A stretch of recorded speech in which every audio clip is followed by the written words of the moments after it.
Quando se fala de cidades em recuperação, logo vem à mente Detroit, uma cidade que já foi o símbolo da riqueza americana e que por muitos anos viveu um pesadelo. Pode soar polêmico, mas Detroit é o exemplo perfeito de como um gigante pode cair e, aos poucos, começar a se reerguer. Hoje, muita gente acha que cidades pós-industriais estão fadadas ao esquecimento. Mas será mesmo? Nesse vídeo, vamos mergulhar na história de Detroit e entender o que a diferenciou nesse caminho de declínio e renascimento. Talvez você se surpreenda ao descobrir que a mesma lógica pode se aplicar a outras cidades.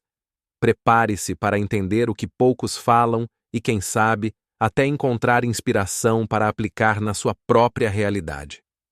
Na década de 1950, Detroit brilhava como uma das cidades mais prósperas dos Camosseio, quase um paraíso industrial. O que estava por trás disso? Simples. Os motores. Ford, Chrysler e General Motors, as chamadas três grandes, eram os pilares dessa era dourada.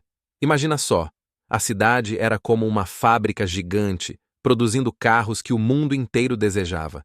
E não é exagero dizer que boa parte do sonho americano estava sobre 4 rodas. Essa fase foi marcada por uma onda de oportunidades. Empregos brotavam em cada esquina, e não tinha quem não quisesse uma fatia desse sucesso. Mas a história não para por aí. Após o auge industrial, Detroit começou a enfrentar nuvens sombrias no horizonte. Nos anos 60, a desindustrialização bateu à porta da cidade. Fábricas começaram a fechar suas portas, e as oportunidades de trabalho evaporaram, quase como num passe de mágica. A situação ficou ainda mais complicada com a crise financeira de 2008, que atingiu em cheio a indústria automobilística. As três grandes já não eram mais aquelas potências intocáveis, e as perdas de empregos foram catastróficas. O reflexo disso? Uma cidade que parecia próspera passou a lidar com um cenário de ruas vazias e negócios fechando. Mas o pior ainda estava por vir. Durante grande parte do século XX, Detroit era um verdadeiro ímã para pessoas de todos os cantos. A população disparava, atraída pelas oportunidades na indústria. Mas, com o declínio das fábricas e o famoso êxodo branco, quando muitas famílias brancas migraram para os subúrbios, o cenário mudou drasticamente. Isso não foi só uma saída de pessoas, mas também de receita tributária, deixando a cidade sem fundos para manter serviços públicos essenciais. Como resultado, escolas, hospitais e até a coleta de lixo começaram a sofrer. Isso fez com que quem ainda resistia na cidade também começasse a repensar seu futuro. E, em meio a esse êxodo, surgiram novas tensões. Detroit não enfrentou apenas um declínio econômico, houve também uma escalada nas tensões sociais. A segregação habitacional, conhecida como redlining, limitava onde as minorias podiam morar, criando bairros segregados e carregados de desigualdade. Isso, é claro, acabou fomentando ressentimentos. Em 1967, a cidade foi palco de um dos maiores motins urbanos da história americana. Por dias, a cidade se transformou num cenário caótico, com incêndios e confrontos que deixaram cicatrizes profundas.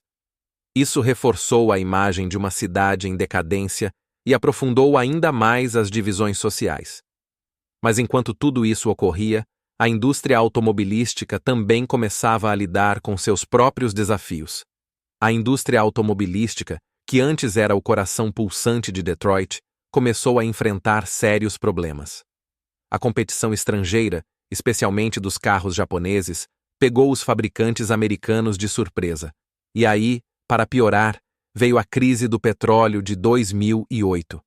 Os consumidores passaram a buscar veículos mais eficientes e econômicos, deixando os carros americanos comendo poeira.